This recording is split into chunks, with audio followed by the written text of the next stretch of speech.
CTS 시청자 여러분, 안녕하십니까?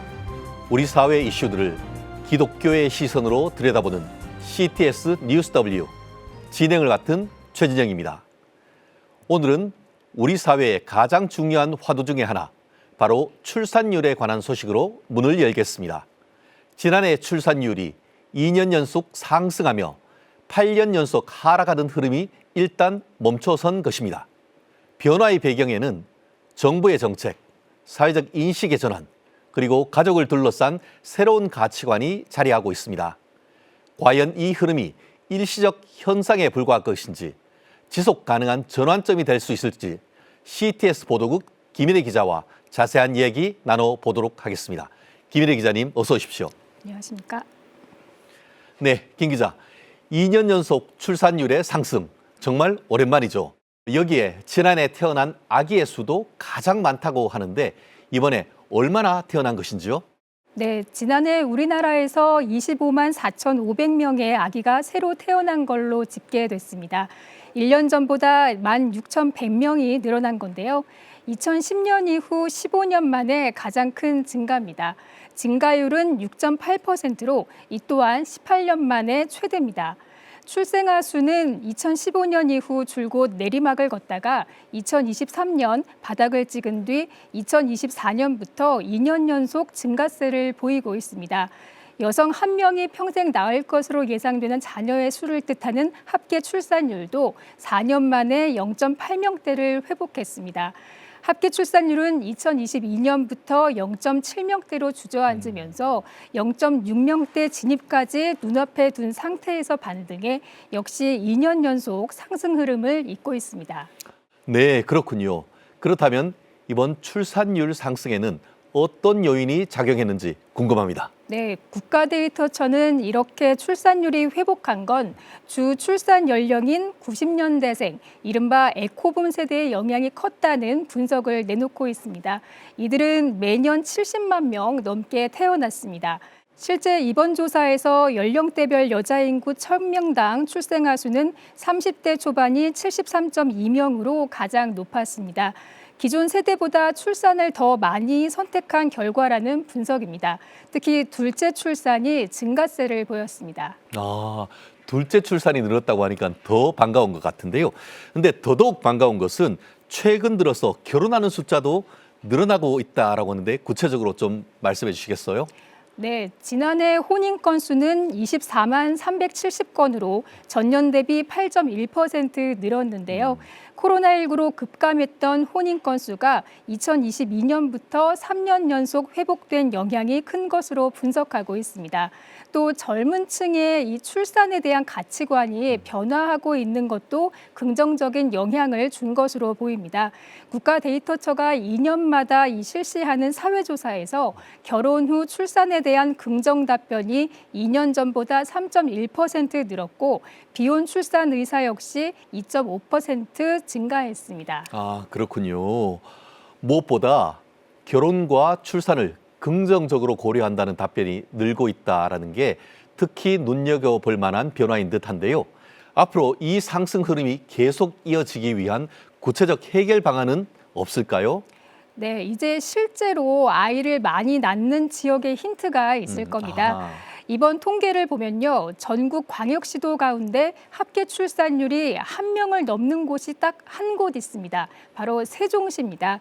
그리고 군단위지만 이 전남 영광군은 출산율 1.79명을 기록해 7년 연속 1위를 차지했습니다.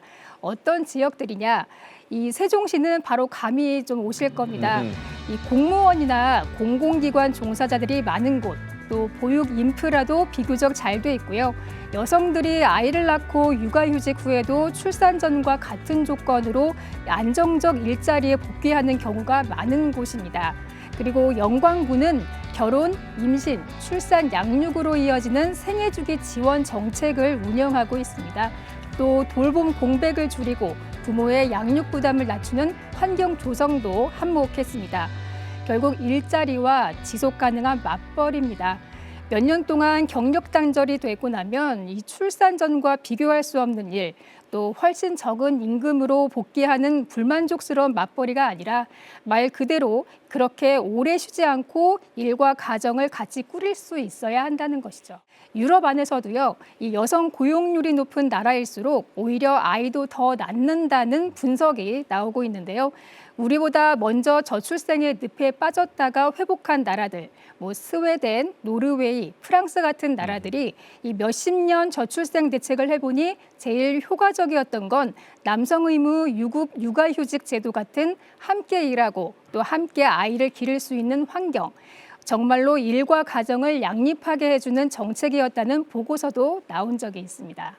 미약하나마 출산율 반등의 흐름이 감지되고 있는 만큼 소수점 아래의 작은 변화에도 일희일비할 수밖에 없는 이런 인구 절벽의 상황, 이 상황을 근본적으로 해소하기 위해서는 보다 적극적이고 신속한 대책이 지속적으로 뒷받침되어야 될 시점인 것 같습니다. 오늘 브리핑 여기까지 듣겠습니다. 김일희 기자님 수고하셨습니다.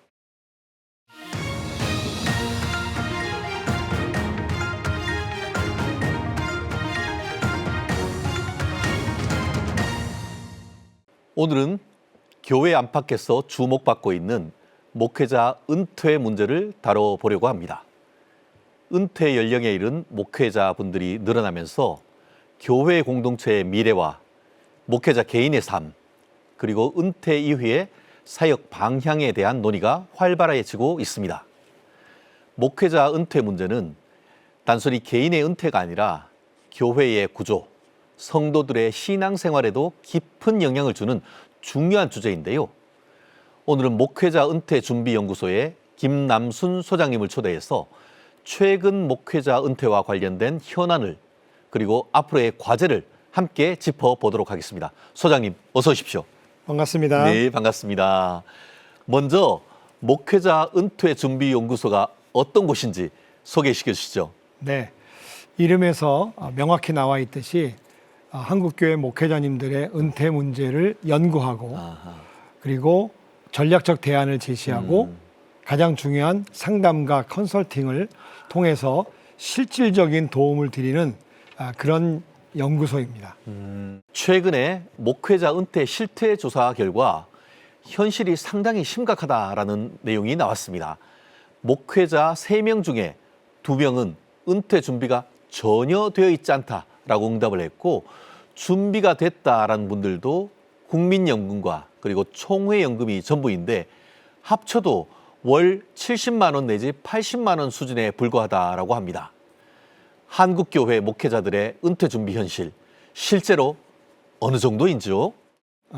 2025년 1월 목회데이터 연구소가 발표한 목회자의 노후 준비와 실태 제안에 따르면 목회자님의 3명 중에 2명, 한 65% 정도가 은퇴 준비가 전혀 되어 있지 않다라고 응답하셨습니다. 우리나라 많은 교단이 있는데 총회연금을 갖고 있는 교단도 10개밖에 없습니다. 앞서 국민연금과 총회연금을 준비하고 있다 그랬는데 국민연금은 사실은 가입률이 한 70% 정도 됩니다. 왜냐하면 종교인 과세가 시작됐기 때문에. 하지만 국민연금은 기초생활을 위한 아주 기본적인 그런 영역이거든요. 그러면 이제 두 번째 총회연금인데, 총회연금은 좀 전에 말씀드린 것처럼 그 많은 교단 중에서 딱 한 10개 교단만 갖고 있습니다. 고령화 속도 때문에 이 총회연금조차도 고갈 속도가 빨라지고 있다는 겁니다. 사실은 그 실태는 죄송하지만 참담하다, 이렇게 말씀드릴 수밖에 없는 것 같습니다. 이처럼 참담한 은퇴 준비 현실에 대해서 짚어봤는데요. 그렇다고 하면은 은퇴 이후에 목회자님들이 실제로 가장 크게 직면하게 되는 문제는 현실적으로 어떤 문제가 있는 것이죠? 목사님들이 직면하고 있는 가장 큰 문제는 무엇보다도 은퇴의 재무적 준비의 영역입니다. 우리가 보통 은퇴 준비를 재무적 준비, 비재무적 준비 이렇게 두 개로 나누는데요. 재무적 준비는 경제적인 영역입니다. 그렇죠. 보통 3가지의 영역으로 볼 수 있는데 은퇴 후에 주거 문제, 어디서 살 건지, 그 다음에 생활비 문제, 연금이죠. 그리고 의료비 문제. 이 세 가지 영역이 이제 목사님들이 갖고 있는 아주 심각하고도 본질적인 문제인데 보통 목사님들의 평균 은퇴 연령이 70세 정도 됩니다. 그러면 적게 20년에서 한 30년을 은퇴 후를 보내야 됩니다. 얼마 전에 8만 시간의 법칙이라는 그 말이 있었는데 이게 은퇴 후에 일하는 시간을 우리가 생활하는 시간을 이제 계산한 건데 요즘에 새로 나온 말은 16만 시간의 법칙이 나왔습니다. 아하, 초고령화가 급격히 그렇죠. 예. 진행되는군요. 자, 네. 그래서 수년 전부터 교단이나 선교단체에게 이런 걸 제안합니다. 은퇴하기 10년 전부터 목사님들의 은퇴 준비 과정을 개선해서 은퇴 준비에 대해서 구체적으로 교육시키고 알려드리고 내가 은퇴 후에 어떻게 살아가야 될 것인가에 대해서 재무적, 비재무적 준비를 도와드리는 그러한 과정이 있어야 된다. 한국에는요, 많은 기업들과 심지어 군부대조차도 이미 이런 은퇴 준비 학교가 시행되고 있습니다. 아, 그렇군요. 교회만 지금 이 부분이 좀 부족한 부분이기 때문에 이런 것들을 빨리 시행해야 될 것이다. 이렇게 생각을 합니다. 네, 현실적인 제안을 많이 해주시고 계십니다. 대한예수교 장로회 합동교단의 경우 향후 10년 동안 전체 교회의 66%가 담임 목회자의 은퇴를 맞이한다라고 합니다. 그런데 은퇴 목회자에게 얼마의 퇴직금 그리고 어떤 예우를 보장할 것인지에 대해서는 뚜렷한 기준이 없는 것으로 알려져 있습니다. 교회가 자체적으로 결정해야 되는 문제겠지만 문제는 터놓고 얘기하기가 쉽지 않은 그런 문제가 있고 더불어서 교인들 역시 불편함을 느끼는 부분이 있는데요.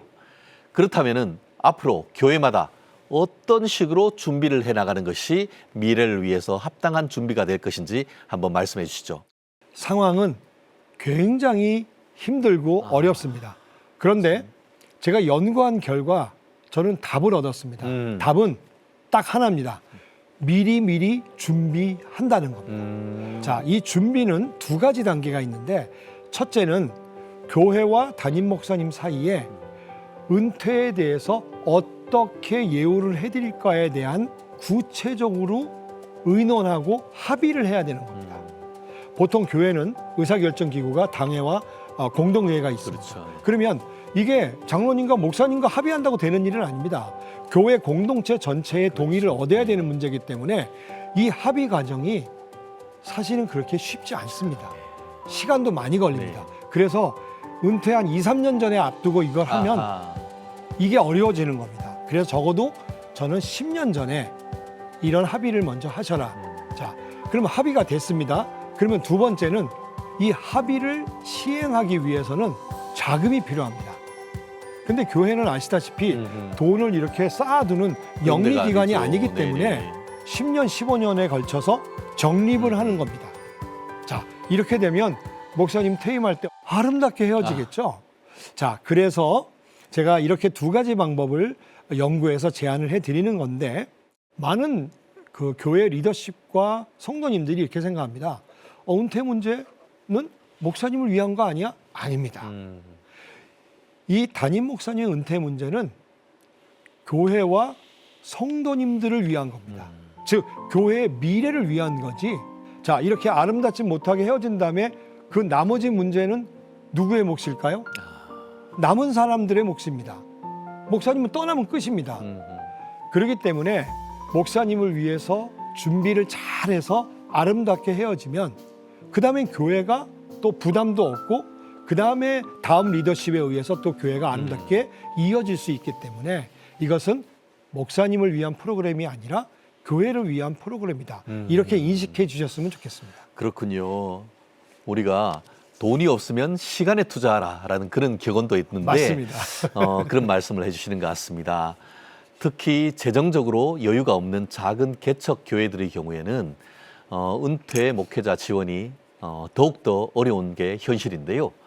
교단 차원에서 은퇴 목회자님들의 의료, 주거 그리고 생활비 문제를 해결하기 위해 어떤 제도적 장치가 마련되어 있는지 궁금하고요. 또 교단이 은퇴 목회자를 위해서 가장 시급히 마련해야 될 새로운 제도나 정책이 있으면은 어떤 것일지 한번 말씀해 주시죠. 사실은 우리가 좀 논의하는 게 사실 좀 늦었습니다.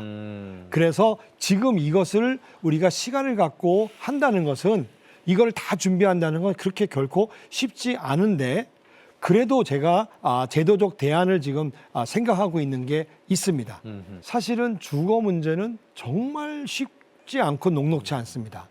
하지만 대한민국 정부가 국가가 이미 굉장히 좋은 대안을 준비했다는 사실입니다. 임대주택 제도, 아하, 국민 국가임대주택. 임대 예. 주택. 정부가 저소득층의 주거 안정을 위해서 LH 공사를 통해서 매년 어마어마한 물량의 임대주택, 즉 아파트를 지어서 싸게 공급하고 있습니다. 그렇습니다. 이런 것들을 이용하는 것이 저는 주거 문제 해결의 대안이다 이렇게 생각을 하고요. 두 번째 그 생활비인데요. 생활비는 좀 전에 많은 목사님들이 국민연금, 총회연금 얘기를 하셨지만 국민연금만큼 좋은 연금 제도가 없습니다. 그리고 우리가 언론을 통해서 다 알지만 국민연금은 이미 고갈을 대비해서 여러 가지 제도적 보완 장치를 통해서 굉장히 공격적인 운영을 통해서 국민연금 기금이 지금 어마어마하게 불어났습니다. 맞습니다. 그래서 기본적으로 목사님, 사모님들이 국민연금을 꼭 가입하시도록 그렇게 권장했으면 좋겠고요. 아까 말씀드린 총회연금을 이제라도 만들어야 되지 않냐라고 물어보시는 분들이 있는데 아닙니다. 늦었습니다. 왜? 연금이라는 것은 적어도 20, 30년을 준비하고 모아서 불려서 그리고 드려야 되는 겁니다. 자, 그러면 대안이 뭐냐? 이미 수많은 건강한 보험회사가 아주 좋은 연금 상품을 만들어서 출시해 놓은 게 있습니다. 그 중에서 좋은 것을 골라서 어허. 그것을 교단이 채택해서 모든 목사님들이 그것을 가입할 수 있도록 이렇게 안내하는 게 저는 대안이라고 생각을 하고 그러면 이제 재원이 문제죠. 그렇죠. 이제 재원은 여러 가지 재원을 생각할 수 있는데 저는 감리교단이 가장 모범적이라고 생각합니다. 그렇군요. 제가 총회 연금이 10개가 있다 그랬잖아요. 다 연구를 해보니까 대부분은 은급이 아니라 연금입니다. 아, 연금과 은급의 차이가 확실히 다릅니다. 오, 연금은요, 내는 만큼 받는 게 연금입니다. 그렇죠. 근데 은급은 얼마를 냈든지 똑같이 받는 게 은급입니다. 네. 은혜로운 급여의 약자입니다. 그렇구나. 그럼 교회는 어디로 가야 되느냐? 저는 응급으로 가야 된다고 생각을 합니다. 그래서 감리교는 모든 자립교회가 경상비의 2%씩을 출연해서 응급재단에다가 기금을 제공합니다. 그렇구나. 그걸로 모든 감리교회 목사님들이 은퇴하면 똑같이 응급금을 받습니다. 오, 이게 교회가 아니겠습니까? 그래서 저는 다시 말씀드리지만 이제 교단이 총회연금을 만들기보다는 이러한 이미 나와 있는 연금 제도, 연금 상품을 비과세입니다. 이용하고 그리고 재원은 각 교회들이 좀 출연을 해서 이렇게 하는 방향으로 가는 게 저는 좋겠다.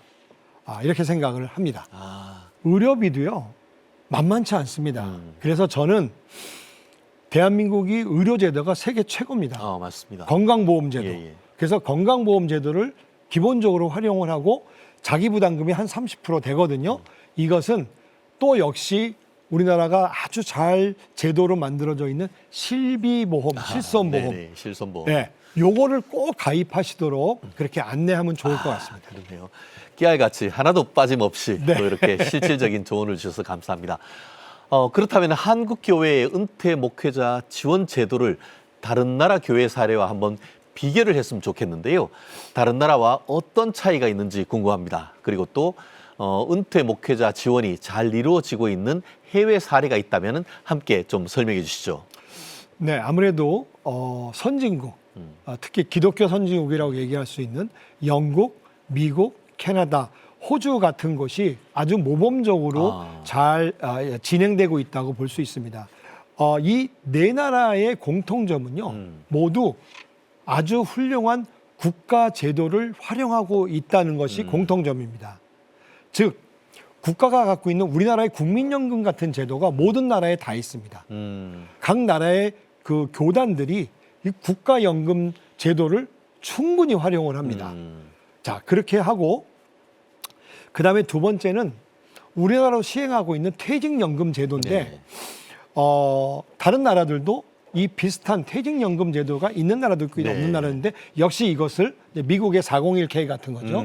이런 것들을 가입하도록 자, 그래서 국민연금과 퇴직연금 이 두 가지를 갖고 있으면 사실은 굉장히 든든합니다.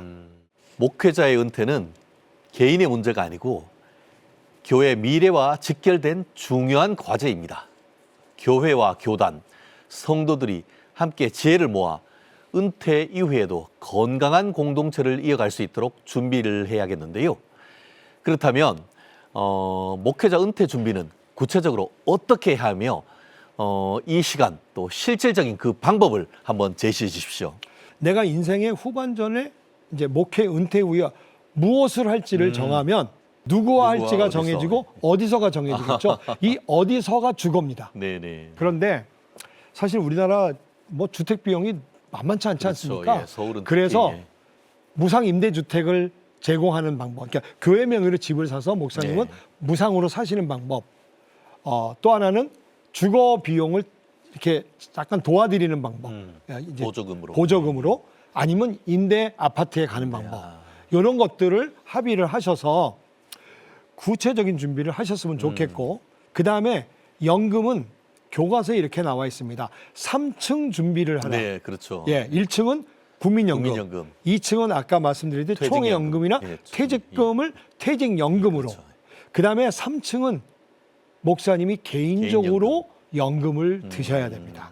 이렇게 준비하면 어느 정도 될 것이고 마지막에 의료비는 아까 말씀드린 대로 국가 건강보험에서 혜택을 받으시고 나머지 내 부담에 대한 부분은 실비보험과 그다음에 건강보험이라는 게 있습니다. 암, 뇌, 심장에 그런 병에 걸리면 보험회사에서 1,000만 원, 2,000만 원 이렇게 네네. 진단자금을 주는 진단금, 네. 이런 보험을 잘 대비하시면 주거 문제, 생활비 문제, 의료비 문제가 완벽하게 준비될 것이라고 생각을 합니다. 예. 야, 이거 뭐 딱 떨어지는 대안을 주셨습니다. 은퇴 이후에도 목회자와 성도, 교회가 함께하는 건강한 공동체를 이어가기 위해서는 제도적 장치와 더불어 서로의 이해와 배려가 필요합니다. 작은 교회든 큰 교회든 은퇴 목회자들이 존중받고 안정된 삶을 이어갈 수 있도록 준비한다면 한국 교회는 좀 더 성숙하고 건강한 공동체로 나아갈 수 있을 것입니다. CTS 뉴스 W 오늘은 여기까지입니다. 저출생과 동성애, 이단, 이주민, 그리고 글로벌 이슈 등 한국 교회가 주목해야 될 진짜 뉴스로 다시 찾아뵙겠습니다. 시청자 여러분 고맙습니다.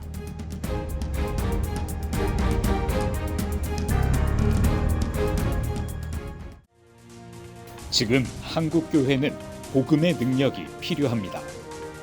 하나님 앞에서 자신을 돌아보는 회개 용서 운동, 성령의 임재를 간절히 구하는 기도 성령 운동, 오직 말씀과 기도로 다시 일어서야 합니다.